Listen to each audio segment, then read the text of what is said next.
Patrice Maniglier, vous êtes né à Nice en 1973, vous êtes arrivé à Paris à 17 ans, vous êtes normalien, agrégé, et vous avez soutenu une thèse vraiment magistrale sur Saussure, sur la sémiologie, sur la linguistique générale en 2002. Soit, nous aurons l'occasion d'y revenir et de parler de ce travail. Mais pour entamer notre discussion, j'aimerais vous entendre sur ce que je considère une heureuse contingence familiale, voire une chance pour vous qui êtes un des meilleurs interprètes de la culture philosophique des années 60 et sans doute son meilleur continuateur, si on entend par là que vous ne lui êtes pas bêtement inféodé. Eh bien, ce biographème est celui-ci. Vous n'êtes pas un enfant de 68 arts. Alors, Patrice Maniglier, est-ce que je me trompe en affirmant rétrospectivement que ce fut pour vous, en un certain sens, une chance de ne point être un enfant de 68 arts? Oui, sans doute. Sans doute pour le projet qui était le mien, enfin qui s'est trouvé être le mien, a posteriori effectivement, c'est-à-dire de devenir mon contemporain, finalement. Intellectuellement, je n'étais pas mon contemporain, c'est-à-dire que je venais effectivement d'un milieu à la fois provincial, et je dirais peut-être à certains égards hyper provincial, puisque ma famille était une famille de pieds noirs. La famille de ma mère est une famille de pieds noirs d'Algérie. Et pour une raison qui n'est pas complètement claire, enfin de pieds noirs d'Algérie, de la campagne algérienne, vraiment. Donc, une petite ville qui s'appelait Tiaret. Et donc ça voulait dire, bon, d'une part, politiquement, c'était pas des gens de gauche, globalement, encore que ma mère était un peu une exception, justement, dans cet univers, mais la famille, qui était une famille élargie, effectivement, avait un rapport à mai 68 qui était un rapport d'opposition. Et moi, j'ai grandi dans un univers aussi où être un intellectuel était très mal vu. Je ne sais pas s'il faut le dire, mais je me rappellerai quand même toujours quand j'étais, j'étais très jeune, et on parlait de problèmes de sexualité à table, enfin, sur le problème d'être contre nature ou pas contre nature, et donc moi je ne voyais pas ce que voulait dire en fait nature. Et je me rappelle d'un membre de la famille un peu éloigné qui m'a dit bah, toi, avec les idées que tu as, tu finiras par te faire enculer. Donc j'ai eu l'idée assez rapidement que c'était dangereux. Mais ce qui est peut-être plus important, à mon avis, plus intéressant, c'est qu'en effet, moi, je ne suis pas arrivé avec une sorte de... Je ne parlais pas la langue intellectuelle de mon temps. C'était une langue étrangère pour moi. Et donc, j'ai dû l'apprendre.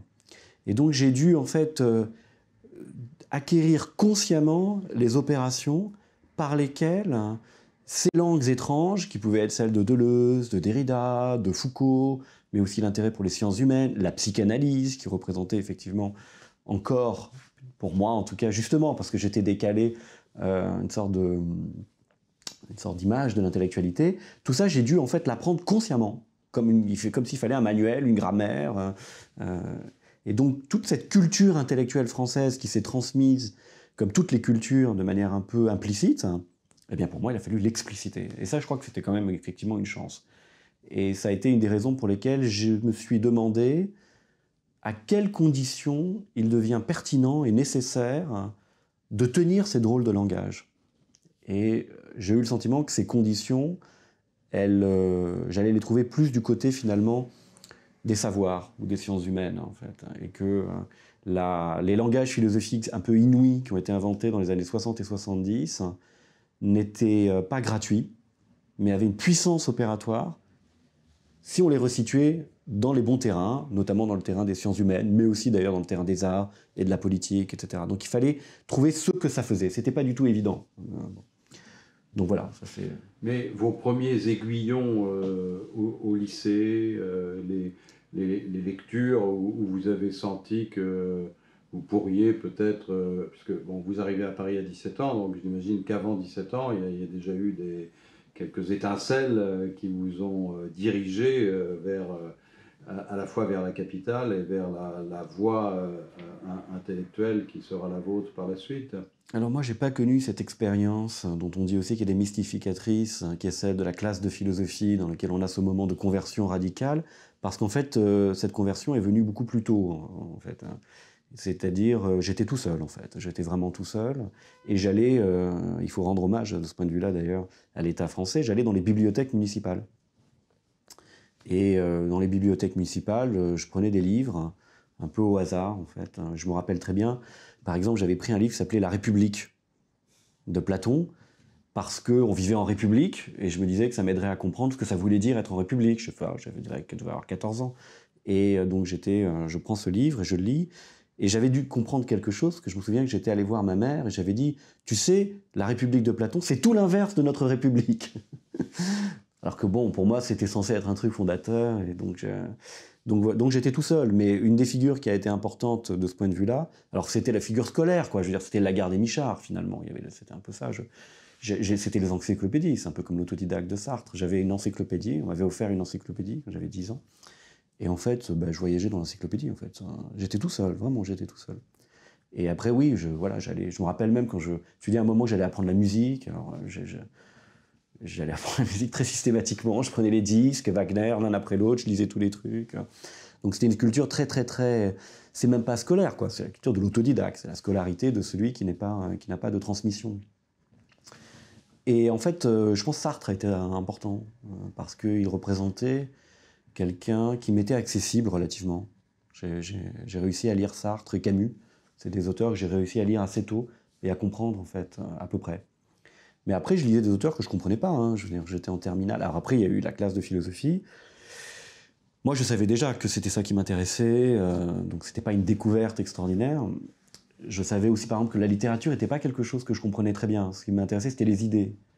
Et, mais c'est vrai qu'en classe de terminale, à ce moment-là, je me suis mis à lire des gros philosophes. Kant, Hegel.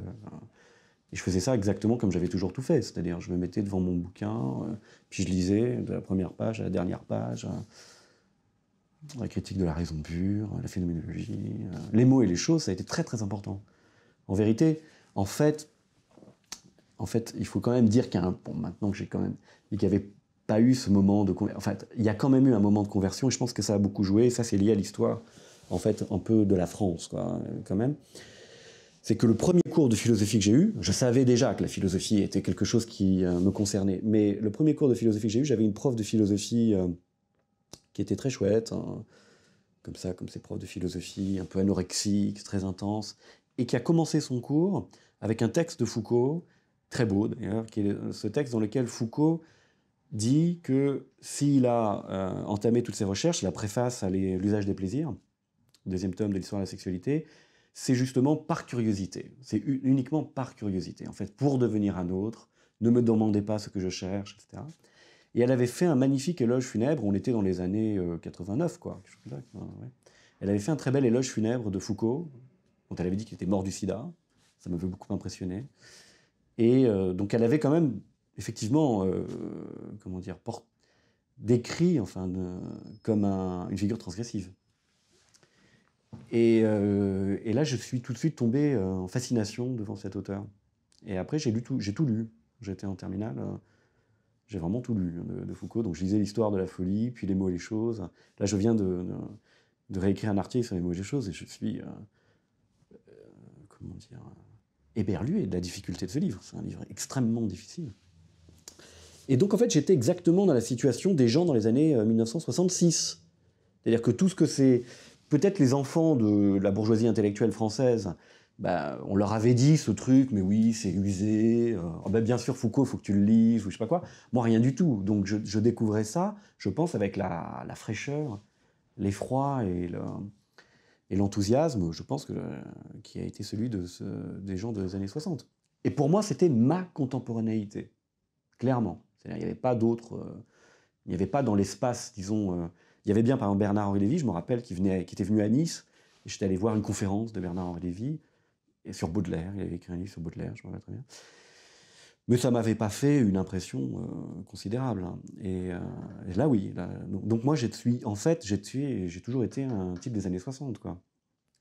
et avec ce sentiment, plus ou moins faux, il faudra probablement y revenir, que on vivait dans un désert, en fait, et que la grandeur était derrière nous, qu'il ne se passait plus rien, qu'on venait après l'événement, et que de toute manière, les choses étaient bien finies, puisqu'encore une fois, ma prof de philo, elle, avait été au cours de Foucault et tout ça, moi, pas du tout. Donc, quand je suis arrivé à Paris, alors j'ai lu Deleuze. Ça, c'était le deuxième grand événement. C'est quand j'étais en Cagne, je crois, et que j'ai lu Différences et répétitions, pareil, un peu par hasard. Alors, pour le coup, parce que Deleuze, lui, ne faisait pas partie, à l'époque, de ce panthéon où il y avait effectivement Sartre, Foucault, Derrida. Deleuze, je ne me rends pas compte maintenant si la situation a changé, mais il ne faisait pas partie de ces figures. Ni même Althusser. Il était quand même un auteur très, très méconnu. Et donc c'est vrai que quand j'ai découvert Deleuze, alors là j'ai aussi eu un vrai choc, un éblouissement, mais ça c'est un petit peu plus tard. C'est comme Cagneux, quoi. Donc voilà, donc je suis un enfant des années 60, mais qui a grandi dans les années 80, et je pense que ça a beaucoup joué. Oui. Est-ce que ça a été vraiment déterminant pour vous dans un premier temps, de changer de pays et de revenir après en France, après votre expérience au Royaume-Uni? Alors, changer de pays, c'était pas un premier temps, c'était un deuxième temps. Le premier temps, c'était le parcours classique, disons. Donc voilà, les classes préparatoires. Encore une fois, que je ne connais pas. Moi, j'avais commencé à Sciences Po. Je n'étais pas destiné. Ça n'existait pas pour moi, l'école normale supérieure, en fait. On m'avait pas très bien expliqué. Donc c'est vrai que de ce point de vue-là, d'ailleurs, c'était facile pour moi, parce que j'avais pas de poids historique. L'ENA, des choses comme ça, quoi. Il s'agissait d'être président de la République, pas philosophe. Et donc voilà, je suis entré tranquillement à l'école normale, et puis après les choses étaient très, très, très linéaires en fait. Alors simplement, comme j'avais je crois que ce qui m'a distingué dans ma génération, c'est cet intérêt, cette fidélité à l'égard des années 60. Et ça, je crois que c'était quelque chose d'assez singulier, finalement, en fait. J'étais loin d'être le seul, je m'en suis rendu compte, mais dans le milieu des jeunes normaliens, etc., cette idée selon laquelle il y avait une sorte de mélancolie, voilà. Il y avait chez moi une sorte de mélancolie. Et il fallait réhabiliter. Peut-être aussi parce que j'avais été d'abord à Sciences Po. Et j'avais commencé à Sciences Po. Il faut voir qu'à Sciences Po, à l'époque, donc on est au début des années 90, c'est le triomphe d'abord de l'antimarxisme. Ça, c'est la réaction au sens propre. C'est-à-dire, qu'est-ce que c'est que la réaction? C'est des gens qui tiennent un discours, on pourrait dire, qui est entièrement et explicitement inspiré par le ressentiment, par la revanche à prendre, mais une revanche de ceux qui ont déjà le pouvoir. Parce qu'en l'occurrence, c'est pas qu'ils l'aient perdu. Ils l'ont et ils écrasent les vaincus, comme si les vaincus représentaient une menace. Et donc, moi, j'ai entendu d'abord l'anti-marxisme, l'anti-nietzschéisme, c'est l'anti-foucaldisme. Et donc j'avais ce sentiment qu'il y avait une injustice, tout simplement, dans le temps, et qu'il fallait réhabiliter en fait ces pensées qui étaient la pointe la plus vivante de ce que j'avais rencontré, en fait. C'était une sorte de thermidor intellectuel. Absolument. Les années 80, mais 90. Ce sont des gens qui en plus représentaient le triomphe de l'histoire politique, à nouveau événementielle. C'est-à-dire quoi? C'est-à-dire comme si ce qui avait d'intérêt, c'était ce qui se passait dans les cabinets ministériels. Or, c'est quand même difficile de trouver de l'intérêt, ce qui se passe dans les cabinets ministériels. Il faut vraiment faire des efforts, surtout quand on a 17, 18 ans, c'est quand même compliqué. Donc les grands enjeux de la profondeur des vies humaines, dans leur anonymat, tout ça, ça avait disparu, ça n'était pas présent. Donc bien sûr, contre l'histoire de la longue durée, contre les... Alors le discours était aussi d'ailleurs le même, c'est que ces gens, comme par exemple Foucault, sont bien gentils, c'est très joli, etc. Mais d'abord c'est faux, puis c'est politiquement douteux. C'était l'anti-totalitarisme aussi, effectivement, triomphant. En fait, ce qui maintenant d'ailleurs est devenu le discours dominant au niveau national. C'était Finkielkraut qui était le grand auteur, Finkielkraut, Lipovetsky, je me rappelle quels étaient ces... Donc voilà, donc ça c'était peut-être ce que j'ai senti en fait. Et du coup, moi, mon orientation très rapidement était effectivement vraiment de réhabiliter cette philosophie des années 60. Y compris d'ailleurs un point qui est, moi je me souviens, était quelque chose que je partageais avec très peu d'autres collègues, l'intérêt pour la psychanalyse. La psychanalyse a disparu quasiment complètement des mondes intellectuels supérieurs. Là, j'ai vu récemment une exposition au Quai Branly qui s'appelle Persona, qui porte sur les dispositifs matériels de détection et de manifestation des personnalités, humaines et non humaines. Bon, c'est frappant, il n'y a pas un divan. Alors que le divan, c'est quand même un dispositif matériel pour faire apparaître les esprits dans leur intermittence. Ben, il n'y en a pas. Il y a des statues d'Ogon, il y a des trucs extraterrestres, il y a des mallettes pétapsychiques, ça, il n'y a pas de psychanalyse. Donc il y a eu une disparition profonde de la psychanalyse qui, voilà, je pensais aussi, c'est ces décalages un petit peu temporels, caractéristiques. Donc voilà, moi je me suis engagé assez rapidement dans une thèse qui était en fait très influencée finalement, je me rends compte maintenant quand même par Deleuze, par ma lecture de Deleuze, qui était quelqu'un qui finalement a beaucoup marqué. Et j'avoue que donc j'ai voulu jouer le jeu de l'université. C'était pas évident du tout pour moi. Et ça, on y reviendra. C'est-à-dire, c'était clair pour la plupart d'entre nous, le dispositif institutionnel français fait que si vous êtes à l'école normale supérieure, vous êtes dans une institution d'hyper-élitisme. C'est pas une institution d'élite, c'est une institution d'hyper-élitisme, d'élitisme dans l'élitisme. Ce qui a un effet au moins bénéfique, c'est beaucoup d'effets maléfiques, mais c'est un effet au moins bénéfique, c'est que les gens se sentent libres par rapport à l'institution. Ils se sentent supérieurs à l'institution. Ils n'ont pas le sentiment ils ont un sentiment d'élection par rapport à l'institution, donc l'institution reconnaît leur noblesse intérieure. Bourdieu a bien compris et bien analysé tout ça, mais peut-être de manière, peut-être pas en voyant en fait l'ampleur ou la diversité, la complexité finalement des conséquences de cet univers. C'est-à-dire qu'en fait vous êtes marqué à vie. Il y a une marque en vous, une signature, comme aurait dit justement le Foucault des mots et des choses parlant de la Renaissance. Il y a une signature en vous, et cette signature a été avérée ou reconnue en fait par l'institution. Mais votre légitimité, vous ne la devez pas au diplôme. En fait, d'ailleurs, c'est pas un diplôme. D'ailleurs, il n'y a pas de diplôme de l'école normale supérieure. Il y a un corps, quoi. Donc c'est une incorporation. Et ça veut dire que les gens sont très libres par rapport à l'institution. Ils sont bon. Et donc, dans ce contexte, la plupart d'entre nous, on avait quand même des projets personnels. Chacun veut faire son truc, quoi. Donc, l'arrogance des normaliens existe. Bon, donc moi, dans cet univers, effectivement, j'avais un projet personnel. Et mon projet personnel, il était d'essayer de reprendre la philosophie française des années 60-70, au point où elle s'était arrêtée, pour la mener plus loin, contre le contexte dans lequel je me trouvais, qui était un contexte soit au niveau médiatique du triomphe de cet antitotalitarisme régressif et hargneux, finalement, d'un côté, soit de l'autre côté, d'un rebroussement sur l'histoire de la philosophie un peu poussiéreuse et aussi un peu agressive, inspirée par Heidegger. Et enfin, dans le fond, arriver à la grande cavalerie de la philosophie analytique qui devait finalement l'emporter au niveau institutionnel. Bon. Et donc, bon, moi j'avais une ligne, alors donc j'ai fait le pari que je devais faire un travail universitaire normal. Donc j'ai fait cette thèse dont vous avez parlé sur Saussure, avec quelqu'un qui n'est pas du tout un spécialiste ni de linguistique, mais qui était Étienne Balibar.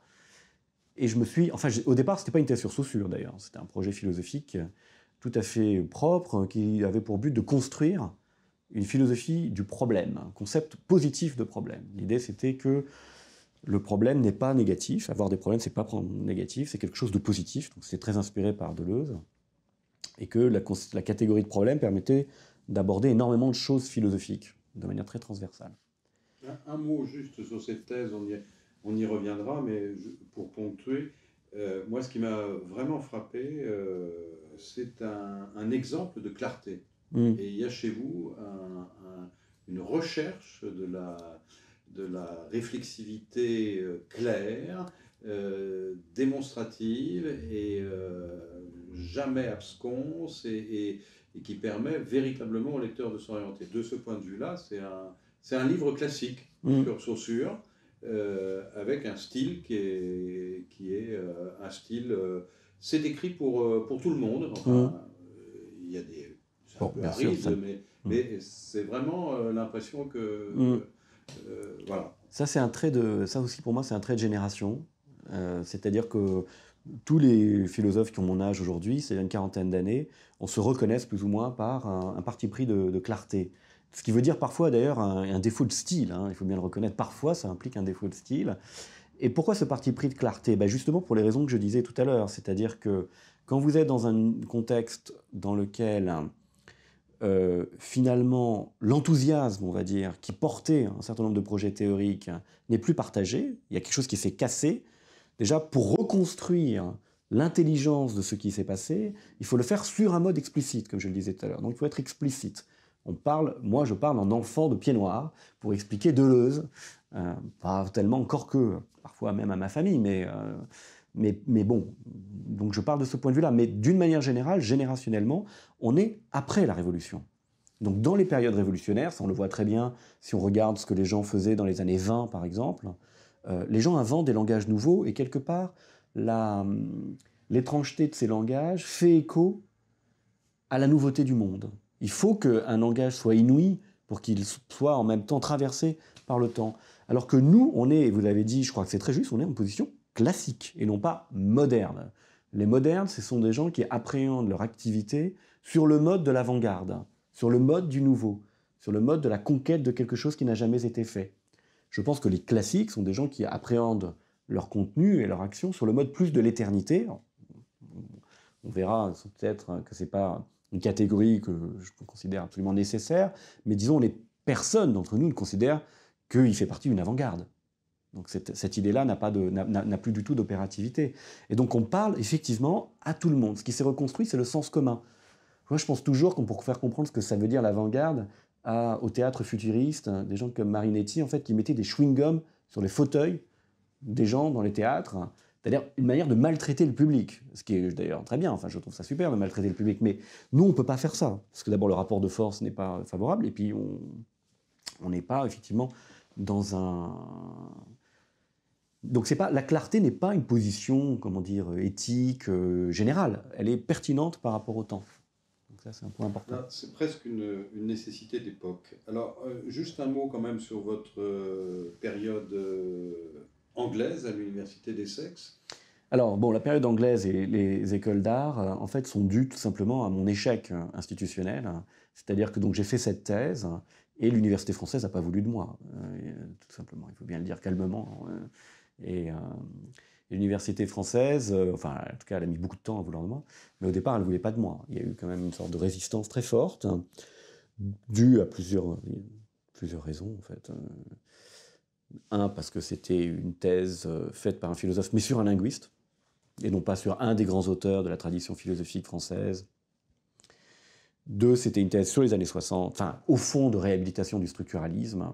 Or, l'université française s'est quand même construite un peu sur la manière dont elle a épongé son front après avoir vu passer la terreur structuraliste. Et la troisième chose, c'est que c'était aussi avec un directeur, Étienne Balibar, qui n'était pas particulièrement spécialiste ni de linguistique, ni dans ces milieux. Donc du coup, j'ai été écarté. Donc effectivement, alors ça touche aussi au point de ce que c'est que la philosophie en France. C'est-à-dire que c'est un discours, je ne sais pas comment dire, polyvalent ou polyphonique. Et donc, heureusement, un philosophe comme moi, déjà, je veux dire, j'avais cette grande curiosité pour différents contenus, et notamment les arts. Et donc les écoles d'art ont été, pour ma génération, un lieu d'accueil d'un certain nombre de gens dont l'université, finalement, ne voulait pas, parce que les écoles d'art sont entrées dans une période où elles voulaient stabiliser quelque chose de l'ordre de la recherche. Donc elles ont accueilli pas mal de philosophes, et puis en plus, parce que les écoles d'art sont liées au champ de l'art contemporain, et qu'un des lieux de circulation de ce qu'on appellerait d'ailleurs en monde anglophone la théorie, en fait, donc l'écriture théorique de manière générale, eh ben, c'est l'art contemporain, en fait. C'est l'art contemporain parce que, d'abord, il y a une esthétique du nouveau. Une esthétique du nouveau. Donc, qu'est-ce qui se passe de nouveau? C'est très important. Il y a l'idée selon laquelle le concept aussi est nécessaire pour comprendre, ou pour même faire exister, en fait, ce que l'on fait. Donc, on va puiser chez Lyotard, chez Deleuze, etc., et chez les auteurs contemporains maintenant, Quentin Meillassoux, Tristan Garcia, le réalisme spéculatif, etc. Donc il y a une sorte d'intérêt immédiat pour la théorie. Et donc tout ça a fait que effectivement les écoles d'art ont été un lieu de refuge en fait pour moi et pour en fait pas mal d'autres, hein. Je regarde autour de moi, énormément de gens sont passés par les écoles d'art avant de revenir à l'université parce que malgré tout l'université reste en fait l'espace où on peut quand même le mieux travailler. C'est-à-dire c'est difficile d'entrer à l'université en France, mais quand on est dedans, c'est quand même un espace très libre. Enfin, et l'angle, maintenant si on veut parler de l'international, c'est vrai que c'est un point important. Donc partir. Alors, il faut voir qu'en France, il n'existe pas de centre de recherche qui permettrait d'accueillir des chercheurs à plein temps sur la philosophie française du XXe siècle. Il n'y a pas de structure d'accueil d'études de cette philosophie aujourd'hui, malgré tous les efforts qu'on a faits. Il n'y a pas de structure d'accueil. À l'étranger, au fond, c'est quelque chose qui est attendu par le monde entier quand même. Enfin, donc effectivement, j'ai candidaté pendant 5 ans en France pour avoir un poste misérable. J'ai présenté ma candidature une année, en fait. J'ai décidé de partir, finalement, et j'ai tout de suite été pris donc, dans l'université d'Essex. Et là, effectivement, c'était important pour moi aussi par rapport à ce que vous avez dit, c'est-à-dire, c'est un espace international. C'est quelque chose qu'il faut bien comprendre, c'est-à-dire que l'univers international est évidemment anglophone. Bon. C'est un espace dans lequel, du coup, il y a ce travail d'explicitation ou de clarification est nécessaire et naturel. Donc l'anglais est une langue de clarification, c'est une langue de transmission. C'est pas pour moi une langue de création, mais c'est certainement une langue qui permet d'aplatir en quelque sorte les choses. C'est troisièmement l'espace d'une conversation généralisée, donc ça permet de replacer les contenus qui nous intéressent, donc, notamment cette philosophie française un peu étrange, eh bien de justement la replacer dans une conversation, donc de montrer qu'il n'y a pas une sorte d'arbitraire, de singularité géniale qui laisse tomber comme ça des foudres de leur cerveau, quelques visions sublimes, hein, mais des gens qui travaillent sur des problèmes, et en fait d'autres travaillent aussi sur ces problèmes dans des langages très différents, et donc c'est cette polyphonie, en quelque sorte, que l'anglais permet, curieusement. Donc dans une même langue, en fait, on entend des parlers très différents. Donc, je sais pas, Lewis peut parler avec Deleuze, qui peut parler avec Rorty, qui peut parler avec Habermas. Donc pour moi aussi, ça a été ça. Donc c'est un espace qui était au fond plus accueillant que l'espace français, où les philosophes analytiques qui se revendiquent de cette philosophie anglophone sont extrêmement agressifs. Là, pas du tout, parce qu'ils ont le pouvoir. Donc ils ne sont pas non plus très agressifs. Ils sont agressifs, mais pas trop. Donc ça a été effectivement vraiment très important pour moi, quoi. Ça ne m'a pas dévié fondamentalement de mon projet qui est resté le même. Et d'où vient cette passion de la transmission et de l'enseignement, c'est-à-dire de l'enseignement au sens noble, c'est-à-dire permettre effectivement aux autres de développer leurs problématiques, c'est-à-dire à trouver les problèmes eux-mêmes. Bon, d'abord, il y a effectivement cette idée sur laquelle je voudrais leur donner les moyens d'aller plus loin dans un état de la recherche en philosophie qui est déjà avancé et, encore une fois, comme j'ai expliqué, qui, pour notre génération, ne nous a pas été en fait transmis comme tel. Donc il y a, voilà, tout simplement, comme toujours, les parents veulent combler avec leurs enfants des défauts de leur enfance, quelque chose comme ça. Bon, ben, moi je n'ai pas d'enfants, mais j'ai des étudiants, donc il y a l'idée sur laquelle c'est pour leur permettre, eux, de travailler. Donc c'est pour les... C'est déjà ça. Donc c'est un rapport à la transmission, disons, d'une forme de patrimoine, quoi. Enfin, c'est un peu triste de dire les choses comme ça, mais c'est vrai, c'est important. Donc il y a cet univers collectif, il y a cette pensée collective qui est là. Vous vous inscrivez dans cette pensée collective et de manière un peu spinoziste, c'est pas vous qui produisez les idées, c'est parce que vous vous mettez dans des flux d'idées particuliers que vous individuez, hein, en prolongeant ces flux d'idées de manière créative. Et donc c'est ça aussi, je crois, qui me motive en tant qu'enseignant. Il y a au cœur de mon projet intellectuel, il y a un projet pédagogique. Permettre la transmission de ce moment philosophique des années 60, dont je pense qu'il est le lieu de la créativité française, encore aujourd'hui, d'une certaine manière. Donc c'est pas simplement sur un mode historique, c'est pas comme un contenu, c'est comme un starting block, quoi. C'est comme un point de départ. Voilà, après, je sais pas, il y a quelque chose, je crois, vous dites le maître ignorant, c'est vrai que moi j'ai le sentiment dans l'enseignement que ce qui compte c'est motiver et non pas enseigner. Et donc ça, c'est vrai, c'est tout à fait au cœur de ce que Rancière décrit dans Le Maître ignorant. Ce qui est important, c'est les dimensions transférentielles en fait, de l'enseignement. C'est-à-dire rendre votre position désirable.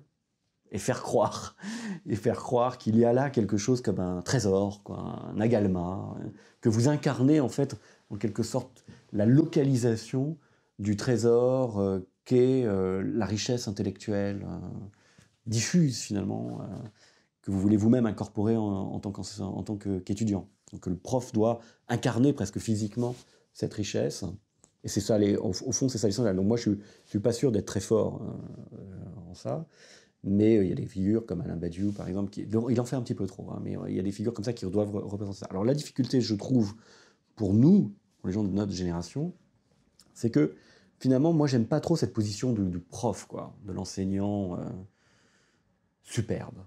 Je crois pas que la position de l'enseignant aujourd'hui, ce soit l'enseignant superbe. Je pense qu'un enseignant aujourd'hui, il doit être rusé, en fait. Il doit être un peu coquin, quoi. Il doit être un peu complice. Il doit créer une sorte de complicité. Et donc, il doit, et ça, pour moi, c'est plutôt Sartre, quoi. Il doit en permanence miner la position d'autorité qui lui est proposée par l'institution afin de la reconquérir sur un mode, en quelque sorte, prophétique et non pas clérical, quoi. C'est un petit peu ce jeu. Parce que la position d'autorité des enseignants n'est pas du tout garantie. Et ça, c'est vrai, je suis évidemment convaincu dans l'enseignement secondaire, mais aussi dans l'enseignement universitaire. Parce que si ce qu'on veut, évidemment, c'est que les gens ne fassent pas trop de chahut, bon, ça c'est possible à l'université, mais si ce qu'on veut, c'est qu'ils écoutent, eh ben, il faut effectivement créer cette position. Elle n'est pas garantie. Nous ne sommes pas des références. Et quand on lit les témoignages des années 60, on voit très bien que le professeur est une cible du désir beaucoup plus qu'il ne l'est aujourd'hui. C'est évident. Donc voilà, donc je crois que mon jeu professoral, il est là, quoi. Il est dans cette manière de chercher quand même à se rendre désirable tout en déjouant sans cesse les positions d'éminence, en fait, qu'on est tenté de croire pouvoir prendre et qu'en fait on ne peut pas prendre.